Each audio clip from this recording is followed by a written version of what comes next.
TorahCafe.com.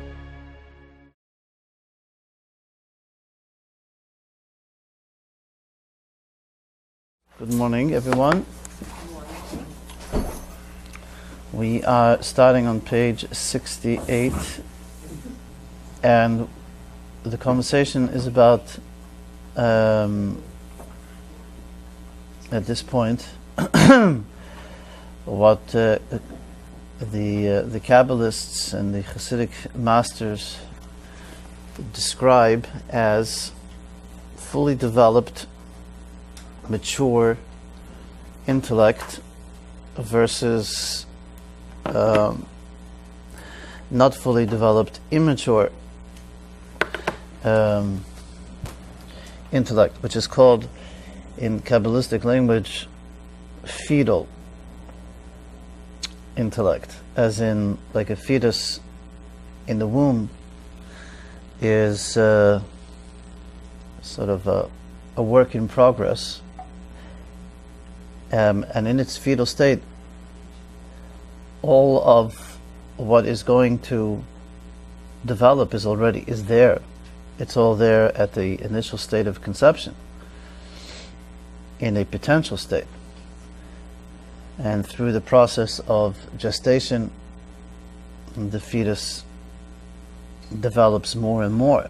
But it's a matter of development and of articulation and maturity of all of the elements and components that are already there.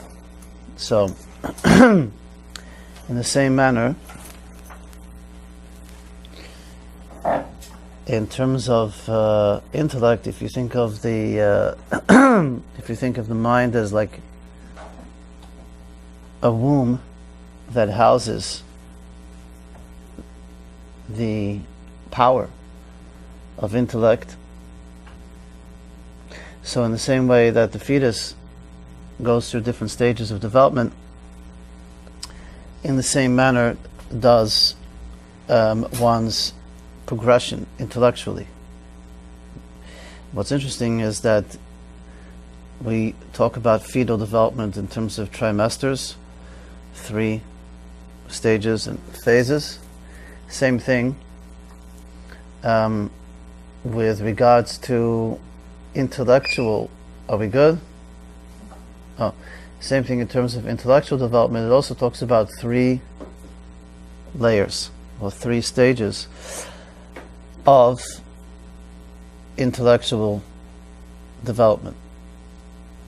So what are they?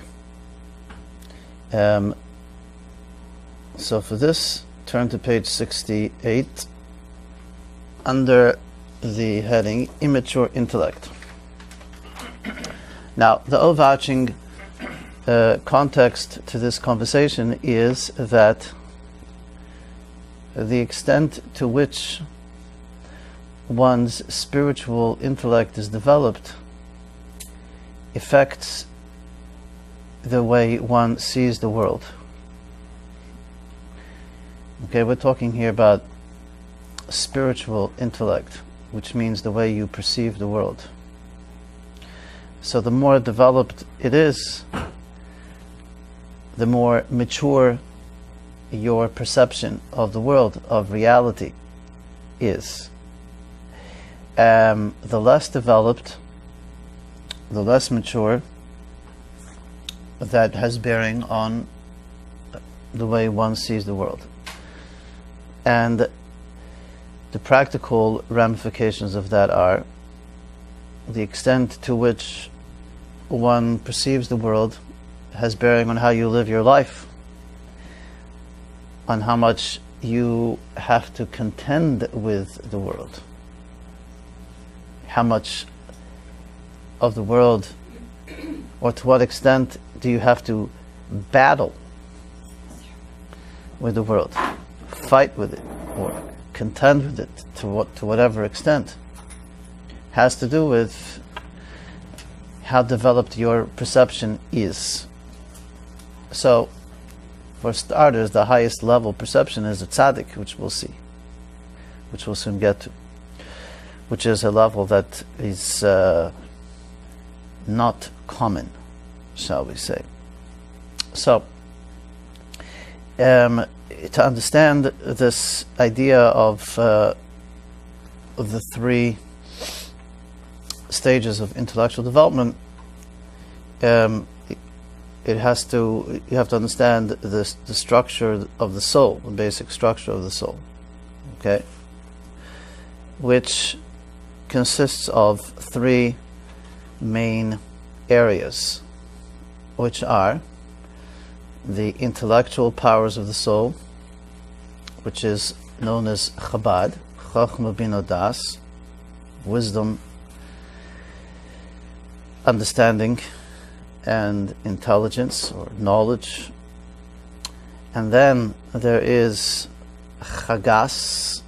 Chagas are the three primary emotions: Chesed, Gvura, Tiferes, which is kindness; Gevura, discipline; and Tiferes, compassion.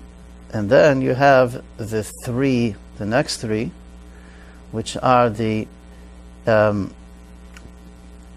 powers of the soul that enable us to do the actionable powers of the soul, that fuel the body with the power to be able to do.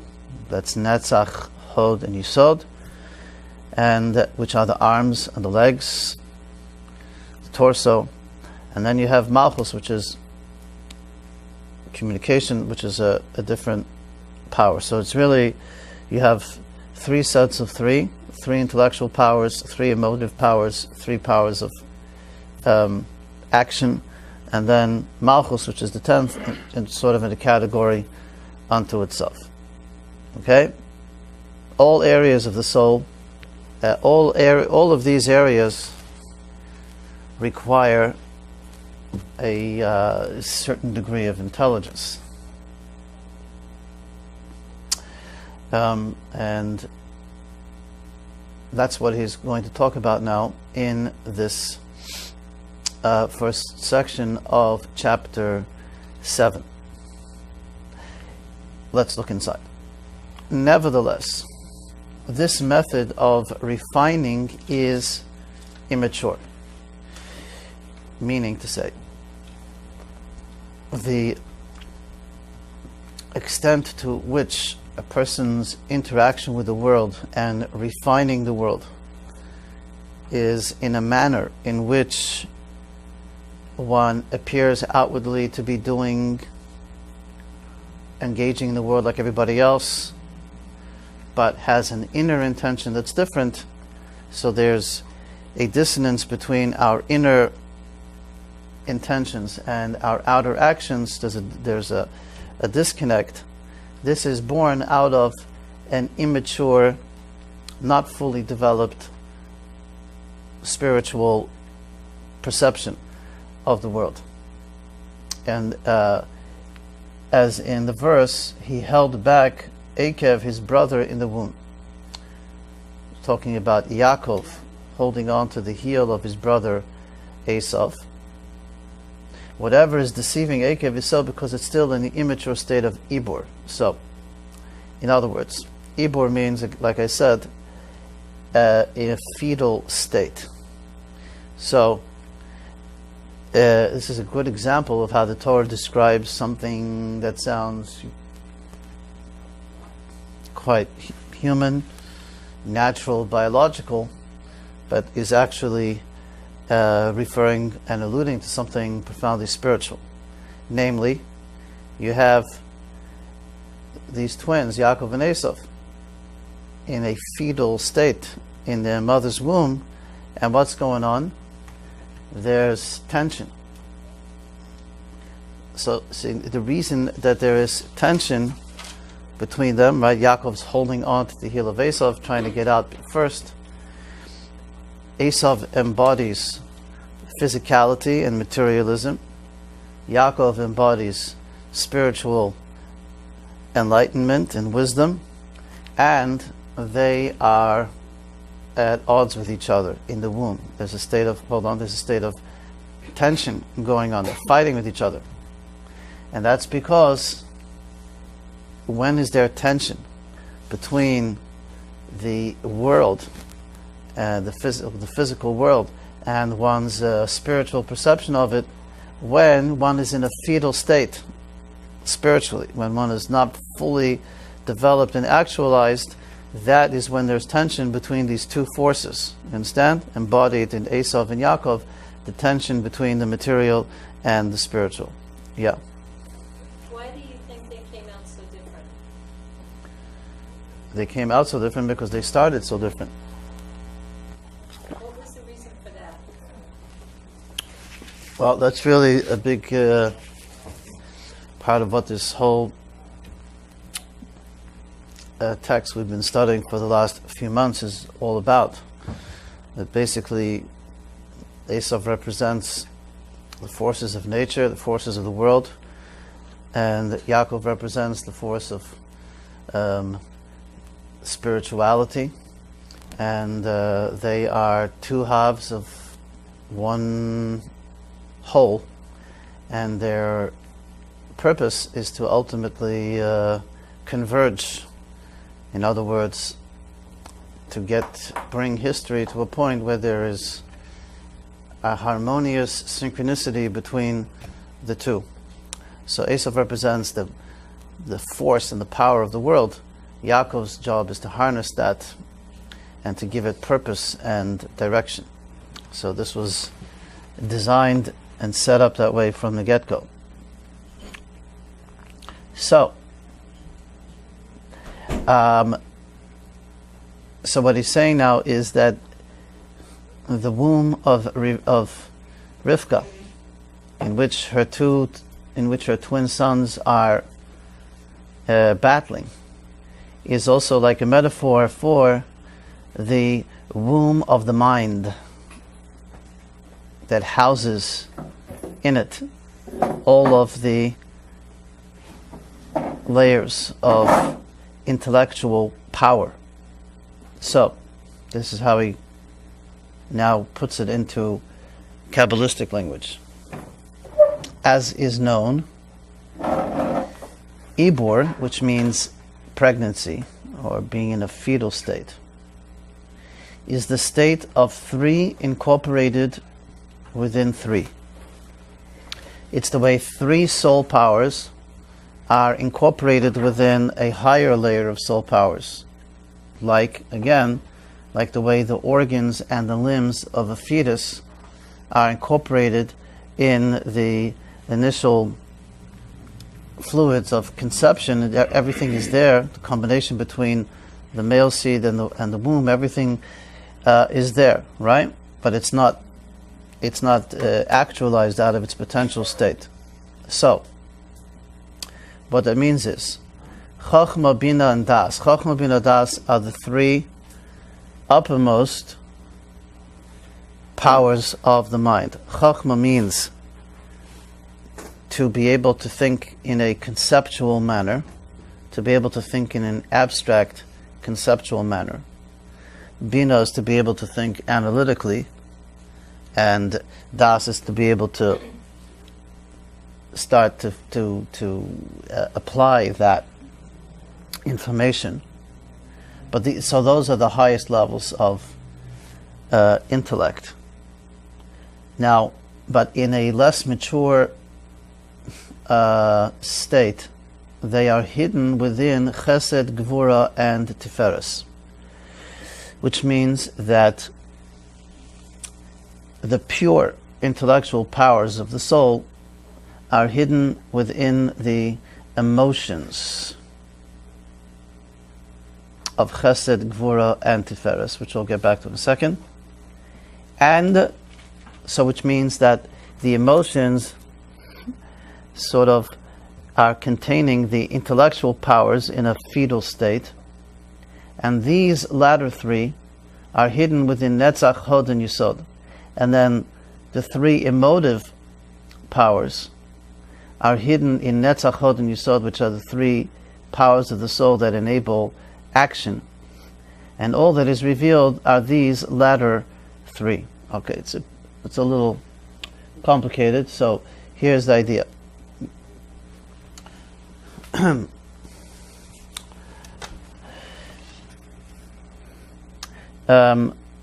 When we are born into this world,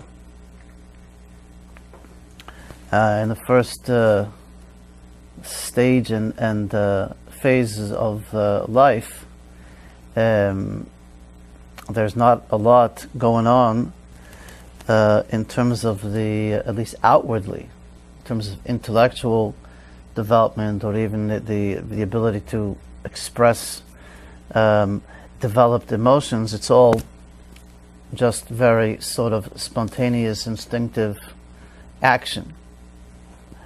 And that's a necessary part of the way life begins. And for that reason, also, the first stage of education is to teach a child to do the right thing. The difference between right and wrong on the actionable level. This is what you do, this is what you don't do. The explanations and all of that are not necessary. They're confusing at this point. The child is receptive, wants to be told. This is the right way, this is the wrong way. This is what we do, this is what we don't do. Craves that type of clear direction, which is why so many kids today are confused, because parents have a hard time giving any clear direction about anything. So that's where we're at the first stage is doing. And so we need to be given proper context to what we do. Then as we start to, the next stage of development is emotionally we start to develop, and then we start to develop more intellectually, right? So as we grow through our educational process, the emphasis becomes more and more academic, right? Now, so these are, in other words, the intellectual powers are there from the get-go, but they, like a fetus, they only really start to develop and come to the fore as we grow older and start to mature. So then all of these, like, think of the intellect and the emotions, it's sort of like a zip file. It's all in there. We just got to you got to open the file, right, and extract the data out of there. But it's all in the zip file, right? So these things, these components are all there, but it takes time for everything to evolve. Now, even after a person starts to develop emotionally, and that's the next stage of education, teaching a child how to get a grip on, not overreacting to things, getting a grip on themselves emotionally, training them how to have a proper emotional, response to things, not to overreact and so on. Now, even after we start to develop emotionally and we start to develop intellectually, most people develop to the point where their intellectual development is pretty much linked to either action or linked to emotion. So what I mean by that is as follows. For many people, living life means making decisions about what to do. Every day we are faced with numerous decisions about what to do. So many lives are, okay, what do I do now? What do I do now? What do I do now? So in order to make decisions, obviously you need to use your mind to make those decisions. But the mind is really geared and operating almost as an accessory to the focal point of our life, which is doing what needs to be done. So that's the context, is action, is doing. So in order to do what needs to be done and to facilitate that, A, to facilitate decision making, and B, to execute action, well, you need your mind. But the mind is really servicing one's actions. That's one type of level of development, which is not a fully mature development, because, in other words, the focal point is more on, doing, getting through the day, doing what has to be done, making decisions, and so on and so forth. There are others who are guided principally by how they feel about things. What's foremost on their mind as they go through life is, well, how is this making me feel? Am I feeling good about this? Am I not feeling good about it? Right?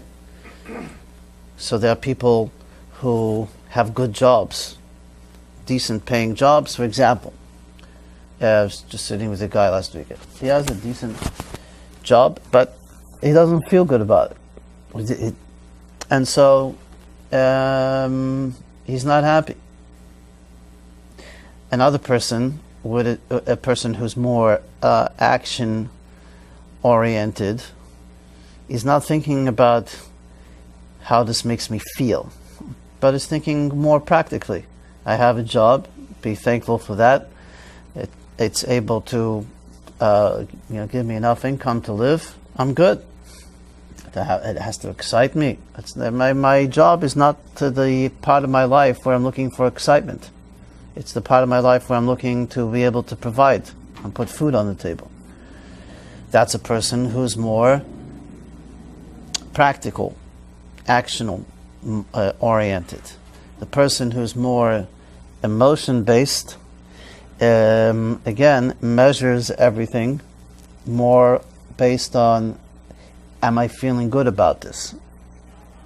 And has a hard time doing things that don't feel good. So it's with jobs and it's with anything, or with philanthropy. Some people will only give to something that makes me feel good to give to that cause. Another person is, whether it makes me feel good, it does make me feel good, it's irrelevant. The cause needs to be supported, so I support it. It's not about how it makes me feel, it's about the cause, not about me. So most people navigate in these two arenas. Now you have also intellectuals, pure intellectuals, academics who look at everything objectively and don't just simply measure things in terms of how practical it is or how it makes them feel, but from a more, shall we say, purer intellectual perspective. So from a human, that would be fully developed pure intellect. Pure intellect is independent of, again, the practical considerations and the feelings of it. It's just the perspective, the intellectual perspective itself, which is that's Chabad. Those are the uppermost powers of the intellect, operating at their highest and optimal level. Again, this is I'm just talking now in the human perspective. in the spiritual context yet. I'm just talking about in the human context, because everybody's soul is constructed of these three main areas: intellect, emotions, and the powers of the soul that fuel action. So most people hover in the two worlds of practicality or more emotions based. Huh? So is the is the highest form of thinking intellectual? Is that what Judaism encourages? Yeah, but Even in the human realm, not in the spiritual. oh no, not necessarily. That's why I'm making a distinction between them, because in the spiritual realm it means something different. So, in other words, in the human biological realm, an intellectual might be someone who never gets anything done. It might be a poet, who just sits and philosophizes about life and never actually does anything. Is that virtuous? Not necessarily. So pure academics or pure intellect is not necessarily a virtuous thing. So that's why we have to put it, and we'll circle back to what it means in terms of one's spiritual perception of the world. The point is that maturity, it means, well, I guess the most undeveloped intellect is when all one thinks about is practical considerations, nothing else. A higher level of intellect, more refined, a little more subtle, is okay. How does it make me feel? How does it make other people feel? Emotional, ramifications. That's a higher, a more developed level. And then the highest developed level is pure intellect in itself. In the spiritual context, it's enlightenment, pure enlightenment, which is the difference between the human profile and the spiritual one, which we'll get back to. So, everyone clear about this? Okay, thanks for the resounding yes, and now we can move on.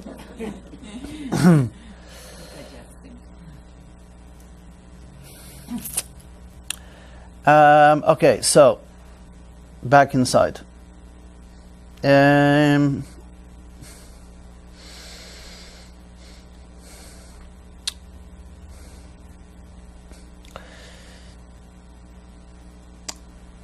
What he's saying now, to go back to the idea of spiritual development and maturity.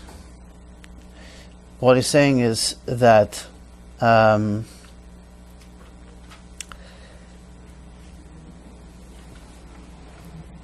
let's just continue and we'll see what he says. Similarly, we're in the third paragraph now, page 68.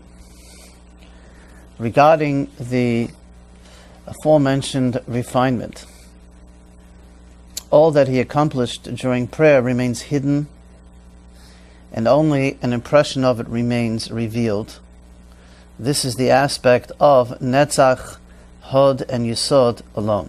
Okay, so now what he's saying is this: what's happening when a person is truly praying, like really praying? What's the experience of truly praying? Anybody?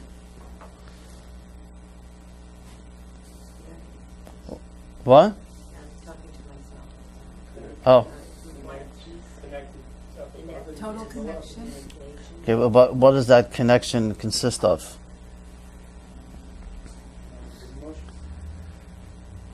First and foremost, communication. We're talking to God, but obviously it's not just about mouthing off words. Ideal prayer is also being mindful of what we're saying, contemplating the words and the meaning. Okay, so let's assume that someone has had a very, very authentic prayer experience. So what does that feel like? Anyone? You feel the presence of God. You feel the presence of God. Okay. At what level do you feel the presence of God? Connection.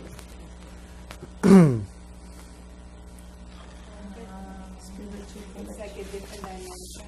The neshama is completely immersed. I don't know, it's like Okay. Yeah. All valid. here and in you are one. Oh, oneness. Hashem Echad. That's right. That's actually right. That is the pinnacle of the prayer. Hashem Echad. That by the time you get to the Shema, there is only one reality, which is God. There is nothing else. So, what he's saying is this: that it's possible, exactly, to feel very connected when you're praying. First of all, you're in a holy place. Even if you're at home, but you're praying and you're talking to God and you're mindful of what you're saying and you feel this connection. So it's possible to attain a very enlightened state of connection. What he's saying is that what happens is, after the prayers are over and we go out onto the street, do we feel the same sense of connection when we covered our eyes and we said, Shema Yisrael Hashem Elokeinu Hashem Echad? Do we feel that same sense of connection to God when we walk out onto the street? No. If you do, God bless you, you're a tzaddik. I want to get to know you better. Yeah. No, Baruch Hashem. Well, I don't just pray once a day. I try to pray continuously through the day. I try to keep Hashem first and foremost, Cognizant. and that is what gets me through my day. Okay, great. I don't feel like God needs my prayers, but I feel it's important to pray. Okay, well, I mean, that's a different conversation. He definitely needs our prayers, otherwise he wouldn't ask us to do it. Me, insignificantly in my car, praying that everybody on the same street as me gets to their job safely. I don't know how important that is, but I feel like I should do it. I hope you're not praying too intensely when you're driving. Otherwise, I don't want to be on the street with you when you're around. Every once in a while. By the way, driving is not a time to be praying and davening. But if you want to have protection in the car, you should have in the car, in the glove compartment, you should have a holy book. There's of Chumash, Tilim, and Tanya. It's called the Chitas, and also a small little tzedakah box. There should be a small tzedakah box in the car. It doesn't have to be a tzedakah box. It could be a little canister or something. And in that way, the vehicle is a holy vehicle. So then you don't have to daven while you're. Could you imagine you're driving down the street? Shema Yisrael. But the good news is, I just heard that within the next 10 years, all cars will be programmable and on autopilot. So you'll be able to put in the destination on the GPS, lie down, go to sleep, and the car, just like planes, and the car will get you there, no problemos. So then you'll be able to say Shema and daven the whole day in the car. But right now, better to be focused on the wheel. So, what he's saying is like this. It's not as if when you go out on the street, all is forgotten. And it's a complete disconnect from what goes on in the shul. there is a residual impression made, right? That lingers, but it's not the same level of focus and intensity that one has if one's having an authentic prayer experience. So so to what degree is an imprint made on the soul from the experience of prayer? To the extent that our three lower soul levels, which are Netzach, Hod, Yisod, which is where we act and do, they stay in check. They stay in line. So we get enough strength out of prayer to be able to go out on the street and to do the right thing. But to say that we can remain emotionally connected all day long and we have no conflicted feelings, are our souls burning with love for God all day long out on the street? Our emotions and feelings get pulled in a million different places. We're conflicted. Part of us loves God, part of us is lusting after something else. Do we think pure thoughts out on the street all day long? So this is what he's talking about. This is what's called intellectual immaturity from a spiritual perspective. And it's the reality for the average person. So we have enough fuel in the tank from davening to be able to do the right thing, to be able to resist the temptation of committing a sinful action. But to be at a point where we don't even have the emotional attraction to something sinful, to be a point where we don't even think about committing a sin, that's a little harder to come by, right? For most of us. Not speaking for everybody. For the average person. And that's because we are not fully developed spiritually. And therefore we go out on the street and we're conflicted. We can feel emotionally conflicted, being pulled in different directions. We have desires to things that we know are not holy and pure, but we still have the attraction. Think about it. But we are, however, sufficiently empowered by the residual effect of prayer to keep our actions in check, to do the right thing. Follow? So, this is because I'm back inside now. This is because, which means the reason that we don't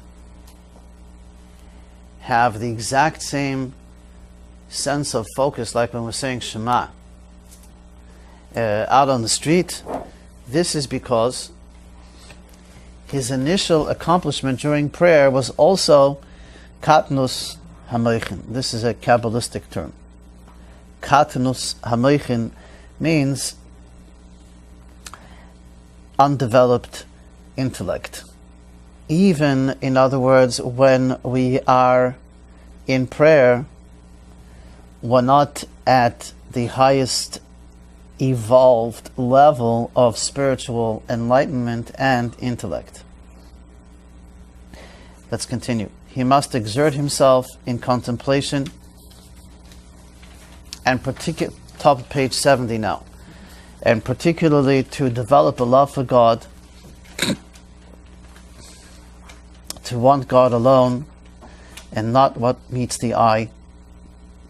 In other words, we have to struggle to maintain and develop a love for God, to only want to live according to God's will and not what meets the eye. We struggle with this. and to ensure that all one's dealings with the physical are only for the sake of heaven, as mentioned earlier. All this requires intense effort on his part. So, to live a life that is organized around God's will is possible, but it takes a lot of effort. It's not natural. And why does it take so much effort? Why is it such a struggle? Because we're not fully spiritually evolved. So there's a perpetual state of tension, dissonance between what we believe or even know to be the right thing and actually feeling it, thinking it, and doing it.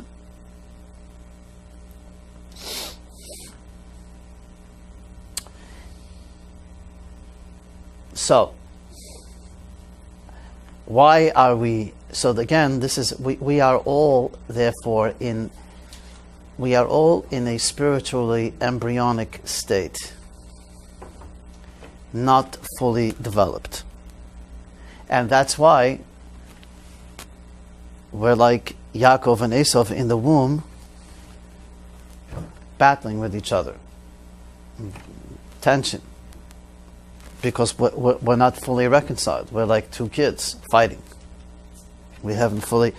So in other words, Yaakov is the Jew within us, and Esau is the world. So the world, for most of us, is still a battlefield. Right? Yeah. We're fighting it in one way, shape, form, or another. It doesn't come naturally to us to walk out there and seamlessly follow God's will in every single second of our life. To think it and to feel it and to do it, we are constantly being assaulted by the challenges that the street throws at us, right? Let's continue now. Page 70. This is because his physical perception is limited, and he is not capable of contemplating or perceiving a form of divinity higher than what is manifest within the world, since his perception is clad in the physical. It therefore requires intense effort to overcome the difficulty in comprehending a divine concept, since the godliness, i.e. the object of his contemplation, is clad in the physical. And furthermore, because the brightness of his godly soul is trapped within an animal soul, which is the biological soul, the human soul, it therefore requires intense effort for him to understand and sense godliness.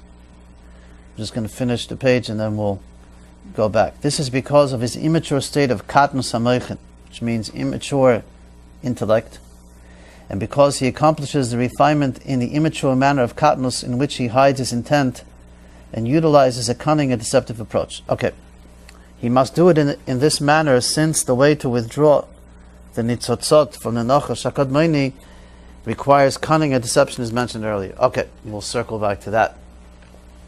So, what he's saying is like this. The degree of perception of God's reality that we feel when, let's say, when we're davening, that residual effect that we take out on the street, like we said, is enough to keep us in check, actionably, if there's such a word. Also, it's enough for us to be able to look at the world and see the presence of the Creator. When we talk about being challenged by the world and conflicted, it's not to say that we suddenly forget that there's a Creator, lose faith. No, not at all. You go out and you see and you feel that there is a Creator But this is the point that he's making. The idea of God as the creator, what does that mean? What does it mean? Because there's God, and then there is God as creator. In other words, it would be inaccurate to say, well, what is God? And say, well, he's a creator. Well, that is a role that he took on. That's like saying, okay, you're a doctor. Is that the totality of your being? Your profession that's the totality. Is that who you are? It's not who you are. It's what you do. Your profession is not who you are. It's what you do. Creation is God's profession. He's a professional creator. It's not who he is. So, to relegate a person to their profession is a disservice to the person. You're relegating them to professional status when there's really much more to them, right? Which is what society does, right? We just measure everybody by their professional status rather than seeing the human being as a person. It's all about status. So, what he's saying is that you can go out into the world and you recognize it all as being creation, God's creation. And you recognize that there is a creator. But what that means is, by relegating God to the role of creator, means this: since he's the creator and there is a creation, at that level of God's being, or that this role that he chose to play as a creator, creation is real. I mean, he created it. So the creation is real, which means to say that it's a force that you have to deal with, you have to contend with, because it's real. I mean, he created it, right? So, you can ignore the forces of nature, you can ignore things, but it's a reality, right? And therefore, you have to play by its rules, right? If you can't beat them, join them. So, I'm not just talking about, the forces of nature. I mean everything that goes along with it. All of the forces of creation of the world, of the universe, including the cultural mores of a particular time, the morality. I mean, this is the direction the world's going in. You can't fight it. So you got to go with it. You got to go with the flow. Right? You can't stand up to the world. If this is the new morality of the world, then get with the program, right? And if you in any way stand up against your some hate-mongering, phobic, who knows what, get with the program, man. This is the world. The world is going in this direction. So this is what he's saying. That if you relegate God only to Creator, then you end up becoming beholden to creation. After all, He created it, right? And you're intimidated by creation.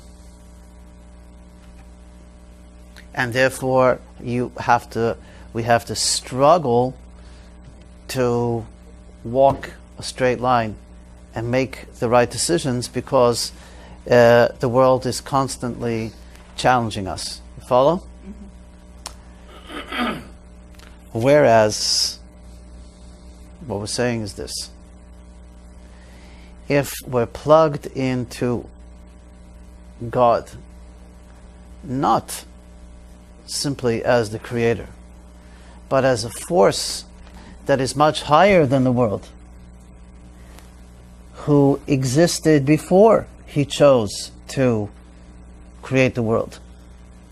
If we're plugged into that, the transcendent God, not God of creator, but the person, not the person, God himself, if we're plugged into that, then the world doesn't faze us, the world doesn't intimidate us, because God is not beholden to the creation. Yes, he created the creation, but he's a force and a power that is higher than it. So then we're not so intimidated by it. You understand? So again, it's like looking at the person rather than just the professional profile. Who's the person behind it? And the person is much deeper and higher than the profession, which is one little segment of the person's being, right? So we have two things to overcome. One is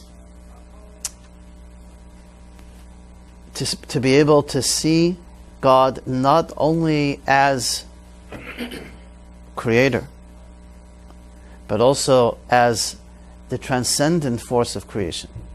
In other words, we say a lot of prayers about this. You are the same God before you created the world and after you created the world. What are we saying by that? We're saying that you're not defined by the world. You created the world because you had a particular purpose in mind. What's the purpose? The purpose was what we read about in yesterday's Torah portion. The giving of the Torah was the purpose for creation. But that belongs to the realm that is higher than creation. Mitzvahs, Torah, mitzvahs, this doesn't belong to the world. The world doesn't say you have to keep Shabbos. The world doesn't say you have to keep kosher. The world doesn't say you have to put on tefillin. This doesn't belong to the world. The world says you don't need that. You can be a perfectly decent human being without any of that, right? So to be a Jew then means you have to march to a drumbeat that is of a higher order than creation. If we're going to follow the drumbeat of creation, then, we'll be finished. This is why in the first of the Ten Commandments, which we read yesterday, when God introduces himself formally to the Jewish people, and it's sort of like the foundation of the Ten Commandments. What does he say? What's the first of the Ten Commandments? Anyone? How the whole thing read? Yeah, that's the first word. I am. Yeah. Right. Yeah. I am the Lord your God who took you out of the land of Egypt and from the house of bondage. So the question is,